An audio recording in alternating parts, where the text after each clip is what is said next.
এরপরে বিশ্বনবী বললেন যুখরুফাতুল মাসাজিদি ওয়াত তাবাহি বিহা। সুনানে আবু দাউদের বর্ণনা, বিশ্বনবী বললেন কিয়ামতের আগ দিয়ে এলাকার মধ্যে মসজিদ নিয়ে বাড়াবাড়ি শুরু হবে।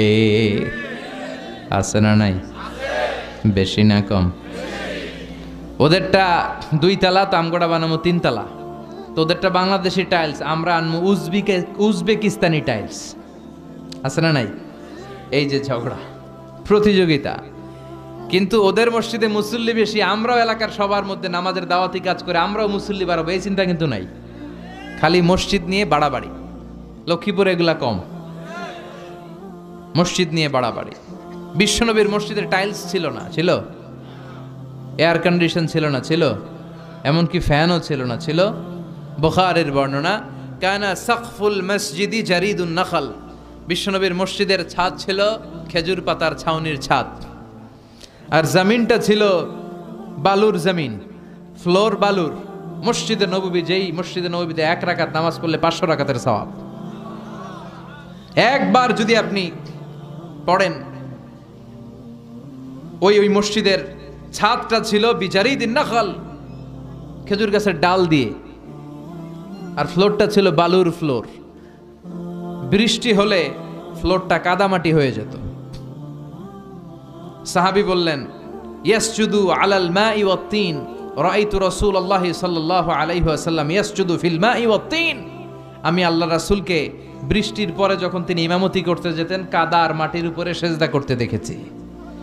ওয়া রাআইতু আসারা তিনি ফি জাবাহাতিহি, আল্লাহ রাসূলের কপাল মোবারকের ভেতরে মাটি আর কাদার দাগ আমি দেখেছি। বিশ্বনবী কাদা আর মাটির মধ্যে সেজদা করেছেন। সেজদা করে নামাজ পড়ে যখন সাহাবীদের দিকে মুখ ফিরিয়ে বসতেন, সাহাবীরা বলতেন আমরা বিশ্বনবীর কপালে আর নাকের মধ্যে কাদা আর মাটির দাগ দেখেছি। সুবহানাল্লাহ কইতে পারলেন না? এখন কিভাবে ইবাদত বাড়ানো যাবে, মুসল্লি বাড়ানো যাবে, ওই টেনশন নাই, খালি মসজিদ নিয়ে বাড়াবাড়ি। এবং মসজিদে অতিমাত্রায় ডিজাইন করাও ঠিক না। এখন মসজিদে এত লাইটিং ফাইটিং ডিজাইন হয়, এটা দেখে বোঝার উপায় নাই এটা কি মসজিদ না কমিউনিটি সেন্টার। কথা কন, এই টেন্ডেন্সিও সমাজে আছে না নাই? এরপরে বিশ্বনবী বললেন কাসরাতুন নিসা কিল্লাতুর রিজাল, কিয়ামতের আগে দিয়ে পুরুষের সংখ্যা সমাজের মধ্যে কমে যাবে, নারীর সংখ্যা বেড়ে যাবে। নারীর সংখ্যা বেশি না কম? নারীর ক্ষমতাও বেশি না কম? এই দেশের প্রধানমন্ত্রীর নাম কি? মাননীয় প্রধানমন্ত্রী শেখ হাসিনা। পুরুষ না নারী? ওনার আগে যিনি ছিলেন, অনেকদিন ধরে ওনাদের কোলে আমরা আছি। কথা কন, লা ইউফলিহা কওমুন ওয়াল্লাহু আমরাহুম ইমরাআ।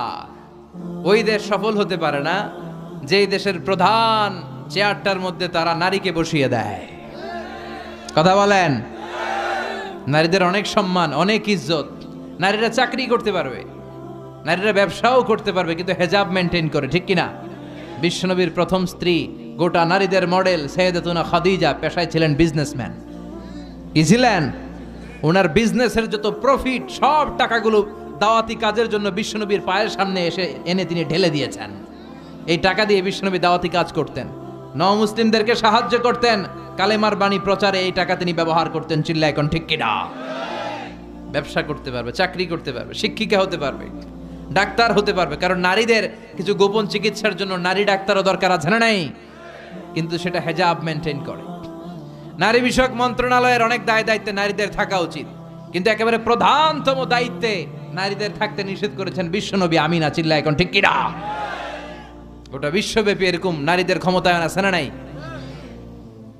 আল্লাহ কোরআনে বলেছেন আর রিজালু কাওয়ামুনা আলান নিসা, পুরুষরা নেতৃত্ব দিবে, নারীরা হবে সহযোগী।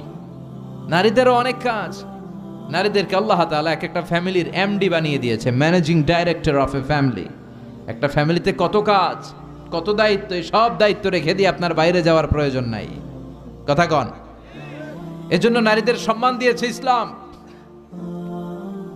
পৃথিবীর কোন দেশের। কারণ প্রত্যেকটা কাজের একটা ধরন আছে, আর ওই কাজের আলাদা লোক আছে। কথা কন। ছাগল দিয়ে হাল চাষ হয়, কথা বলেন। তার মানে পুরুষের কাজ আলাদা, নারীর কাজ।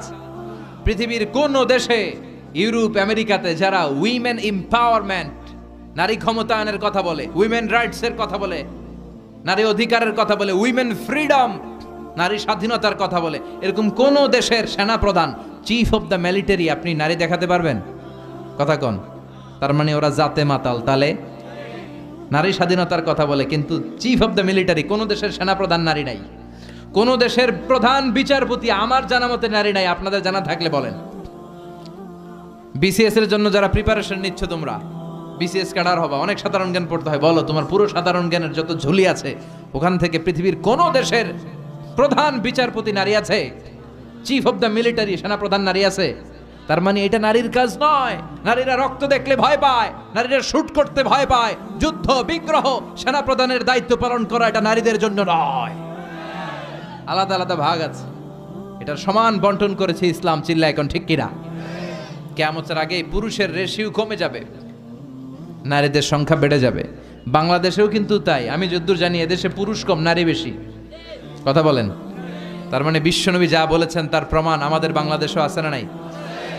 এরপরে বিশ্বনবী বললেন আন্নান্নাসা ইয়াকসুরু ফীহিম আস-সুমুন, কিয়ামতের আগে মানুষগুলো মোটা হয়ে যাবে। আছে না নাই? ডায়াবেটিক্স, গ্যাস্ট্রিক, আলসার বেড়ে যাবে। Oily food, rich food, fast food খেতে খেতে মানুষগুলো মোটা হয়ে যাবে, স্থূল হয়ে যাবে। এটার প্রমাণ সমাজে আছে না নাই? এরপরে বিষ্ণু বললেন ইয়াতাকারাবুজ জামান তাতাকারাবুল আসওয়াক, কিয়ামতের আগে সময়ের বরকত উঠে যাবে, খাবারের স্বাদ উঠে যাবে। এক বছর মনে হবে এক মাসের মতো। আমি গত বছর এই ময়দানে এসে তাফসীর করছিলাম। কে কে ছিলেন? হ্যাঁ, ছিলেন তো অনেকেই। আবার এই বছর আসলাম, তো ওই গত বছর আসলাম, আবার এই বছর। এর মধ্যে যে 365 দিন চলে গেছে, মনে হয় কয়েক মাস গেল। কথা বলেন। তার মানে কিয়ামতের আগে সময়ের বরকত উঠে যাবে। এক মাস মনে হবে এক সপ্তাহ, এক সপ্তাহকে মনে হবে একদিন। কথা বলেন। খাবারের স্বাদ থাকবে না। আগে যে ইলিশ মাছ আমরা খাইতাম, এখন এটা স্বাদ পাওয়া যায়? আগে তরি তরকারিতে ফলমূলে যে স্বাদটা আমরা পেতাম, এই স্বাদটা এখন পাওয়া যায়? হ্যাঁ, আগে শোল মাছের ঝোল রান্না করলে দেশি কপি দিয়ে কি স্বাদ, ফুলকপি, স্বাদ লাগতো না? এখন দেখবেন আগের ওই স্বাদটা খুঁজে পাওয়া যায় না। ইলিশ মাছ রান্না করলে যে ঘ্রাণ, এক বাড়িতে রান্না করলে 4 বাড়িতে ঘ্রাণ চলে যেত। এখন আগের ওই স্বাদও নাই, আগের ওই ঘ্রাণও তুলে নিয়েছে কে? দিন দিন আরো তুলে নিবে কে? এরপরে বিষ্ণু বললেন তাসলিমুল খাসা, কিয়ামতের আগে লোকজন পরিচিতদেরকে সালাম দিবে, অপরিচিতদেরকে দিবে না। এটা আছে না নাই? এই এলাকায় মুরব্বীদের চিনে দেখলেই সালাম, আরেক এলাকায় বেড়াইতে গেছে কাউরে চিনে না, সালামও দেয় না। আছে না নাই? বাসে উঠছে, বাসের কাউরে চিনে না, তো সালামও দেয় না। সালাম কি শুধু পরিচিতদের জন্য? কথা কন।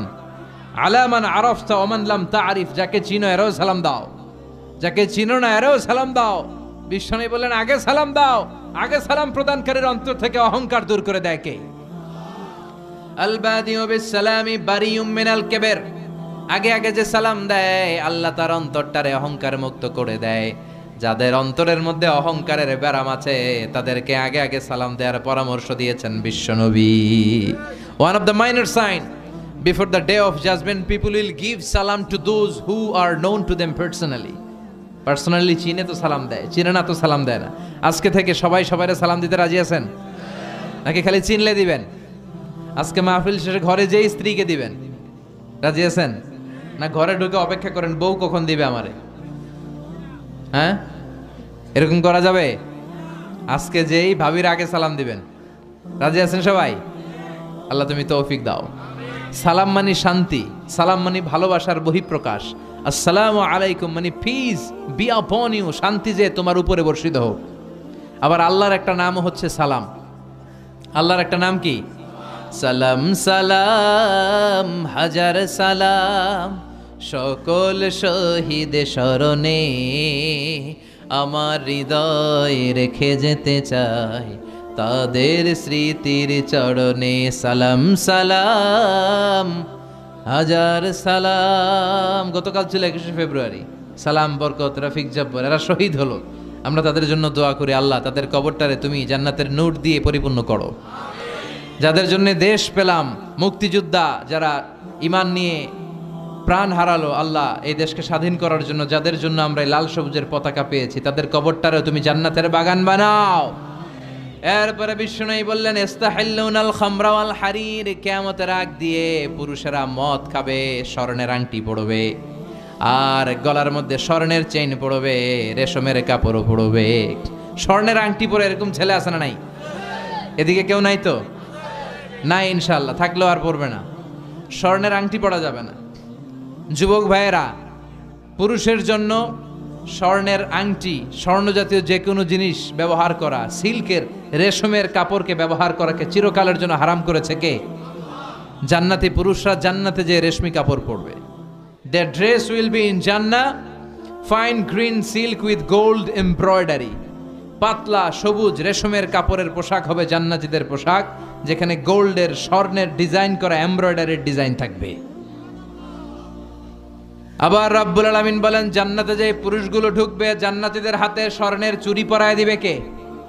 কিন্তু দুনিয়াতে আছে অনেক ছেলেরা স্বর্ণের চুড়ি পরে, কানে দুল পরে। লক্ষ্মীপুরে এগুলো ঢুকে নাই এখনো। কথা কন, এগুলো করা যাবে না। বিষ্ণুই বললেন কিয়ামতের আগ দিয়ে এগুলো বেড়ে যাবে। এরপরে বিষ্ণুই বললেন জুহুরুল মা'জাফ ইয়াল কায়ানাত, কিয়ামতের আগে ঢোল বাদ্য বাজনা মিউজিক্যাল ইনস্ট্রুমেন্টের আতিশায্য দেখা যাবে। এখন ঢোল বাদ্য আছে না নাই? কথা কন। তোরা বাজারে ঢোল বাজারে বাসি, বাংলা মায়ের একতারা সুর কতই ভালোবাসি, দোতারা সুর কতই ভালোবাসি, বাজারে ঢোল বাজারে বাসি। বিষ্ণু বলেন বইস্তু আন উকাসসিরাল মাযহামির, আমি ঢোল বাঁশি হারমোনিয়াম তবলা ভেঙে চুড়ে মাটির সাথে গুড়িয়ে দেওয়ার জন্য এসেছি। আর ওই নবীর উম্মাত কয় বাজারে ঢোল। আহা, বিশ্বনবী ঢোল বাদ্য ভাঙার জন্য এসেছেন। এজন্য মুমিনের সাথে ঢোল বাদ্য হারমোনিয়াম বাঁশির কোনো সম্পর্ক থাকতে পারে? তবে বিশ্বনবী দফ বাজানোর অনুমতি দিয়েছেন। কি বাজানোর কথা বলেন? দফ বাজাতে পারবেন, কিন্তু ঢোল বাজানো যাবে। দফ চিনেন? দফের এক পাশ খোলা থাকে, একমুখী, এক পাশ খোলা আর এক পাশ আটকানো, কিন্তু ঢোলের দুই পাশ আটকানো। ঢোল বাজালে অন্তরে নেফাকি তৈরি করে কে? বিশ্বনবী যখন মক্কা থেকে মদিনায় হিজরতে গেলেন, বিশ্বনবীর শুভাগমন উপলক্ষে মদিনার আবাল বৃদ্ধ বনিতা সবাই বিশ্বনবীকে ওয়েলকাম জানানোর জন্য মদিনার রাস্তাঘাটে দফ নিয়ে দাঁড়িয়ে রইলেন আর পড়তে আরম্ভ করলেন, তলা আল বাদরু আলাইনা মিন সানিয়াতিল ওয়াদা ওয়াজাবা শুকরু আলাইনা মা দাআ লিল্লাহি দা আইয়ুহাল মাবউসু ফিনা জিত মিন আমরিল মুতা' জিত শাররাফতাল মাদিনা মারহাবান ইয়া খায়রাদা। পড়েন, তলাআল বাদরু আলাইনা মিন সানিয়াতিল ওয়াদা ওয়াজাবা শুকরু আলাইনা মা দাআ লিল্লাহি দা। আল্লাহু আকবার। আপনাদের মনোযোগ আছে না গেছে? তাকবীর পড়েন, আল্লাহু আকবার।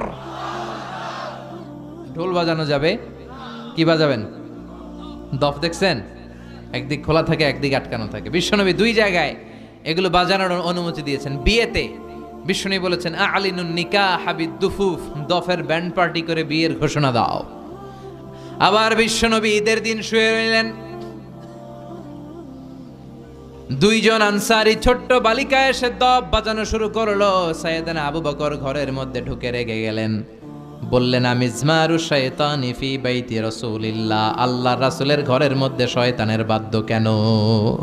বিশ্বনবী বললেন দাহুমা আবু বকর, আবু বকর রাখো রাখো, আরে ঈদের দিন, ইন্না লিকুল্লি কওমিন ঈদ, প্রতিটি জাতির আনন্দ উৎসবের দিন আছে। ওয়া হাযা ঈদুনা, আজকের দিনটা আমাদের ঈদ উৎসব আনন্দের দিন। চিল্লায় এখন সুবহানাল্লাহ। তার মানে ঈদের দিন আর বিয়ের দিন এই দফ বাজিয়ে আনন্দ ফুর্তি করতে বিশ্বনবী রিকমেন্ড করেছেন। সুবহানাল্লাহ পড়বেন না? লা রুহবানিয়াতা ফিল ইসলাম, ইসলামে বৈরাগ্যবাদ নাই, ইসলামে আনন্দ নাই, উৎসব নাই, বিনোদনের সুযোগ নাই, কথাটা ঠিক নয়। ইসলাম বিনোদন করতে বলে, উৎসব করতে বলে, আনন্দ করতে বলে, কিন্তু এই বিনোদন হতে হবে হালাল বিনোদন, উৎসব হতে হবে হালাল উৎসব, চিল্লায় বলেন ঠিক কিনা? এরপরে বিশ্বনবী বললেন লা ইউকাসসামুল মিরাসু ফি ওয়াজহিন সাহি, কিয়ামতের আগে মিরাসের যেই বন্টন কোরআন শিখিয়েছে সঠিকভাবে বন্টিত হবে না। কোরআনের আইন লিযযাকারি মিসলু হাউজিল উনসায়াইন, প্রত্যেক বাবাকে আল্লাহ আদেশ করলেন, ও বাবারা তোমাকে যে সম্পদ আমি দিয়েছি মরার আগে ছেলে মেয়েদের মধ্যে ভাগ করে দাও। ছেলেরে দিবা যদ্দুর, মেয়েরে দিবা অর্ধেক। শুনতেছেন? ছেলেরে যদি 2 লাখ দেয়, মেয়েরে, ছেলেরে 4টা বাড়ি দিলে মেয়েরে অর্ধেক দিতে হবে। কার আইন? চিল্লায় বলেন কার? কিন্তু কিয়ামতের আগে এই আল্লাহর দেয়া উত্তরাধিকারের বন্টন সিস্টেম ভায়োলেট করা হবে, লঙ্ঘিত হবে। বাবার এটা মানবে না, ভাইয়েরা মানবে না, বোনদের ঠকাবে। এরকম ডাকাইত আছে না নাই? লক্ষ্মীপুরে নাই? আহা, ছেলেরে সব দেয় আর মায়ের লেগে দোয়া করে দেয়। কয় মা তোর ভাইয়েরে সব দিলাম, তোর লেগে দোয়া করে দিলাম। কত বড় ডাকাইত! আর দোয়া তো ছেলে মেয়ে আপনি সবার জন্য করবেন, সবার জন্য করবেন। অনেক মাও আছে ছেলেরে বেশি দেয়, মেয়েরে কম দেয়। ছেলের পাতে খাসির রান, ছেলের পাতে মুরগির রান, আর মায়ের পাতে মুরগির ঠ্যাং। তো মেয়ের কি মুরগির রান খেতে মনে চায় না? যে মা বাবা দেখবেন ছেলের পাতে মুরগির রান, মেয়ের পাতে মুরগির ঠ্যাং, ওই মা বাবার শেষ জীবনটা অনেক সময় হয়তো বা ছেলের বাড়িতে কাটবে না, মেয়ের বাড়িতে কাটানো লাগতে পারে। এরকম নিদর্শনও বাংলার জমিনে আছে না নাই? এজন্য আল্লাহর দেয়া মিরাসের পদ্ধতিতে সম্পদ বন্টন করতে হবে, তা না হলে কিয়ামতের দিন আল্লাহর সুপ্রিম কোর্টের কাঠ গড়ায় বাবাকে আসামির কাতারে দাঁড়াতে হবে। লক্ষ্মীপুরের বাবা যারা আছেন খবরদার, আল্লাহর দেয়া বিধান অনুযায়ী দেন, বরকত দিবে কে? চিল্লায় বলেন কে? এরপরে বিশ্বনবী বললেন কাসরাতুল ইন্তিহারাত ওয়াজ জালাজিল, কিয়ামতের আগে ভূমিকম্প বেড়ে যাবে, কিয়ামতের আগে আত্মহত্যার সংখ্যা বেড়ে যাবে। আত্মহত্যা এই দেশে আছে না নাই? পরীক্ষায় গোল্ডেন এ প্লাস পায় নাই, আত্মহত্যা। গার্লফ্রেন্ড বয়ফ্রেন্ডের গালি মারছে, বয়ফ্রেন্ড গার্লফ্রেন্ডে ধমক দিছে, আত্মহত্যা। কথা কোন? এদিকে এগুলো ঢুকে নাই। ঢাকা শহরে আছে একেবারে গার্লফ্রেন্ড, ক্লাস 5-এও নাকি আছে গার্লফ্রেন্ড।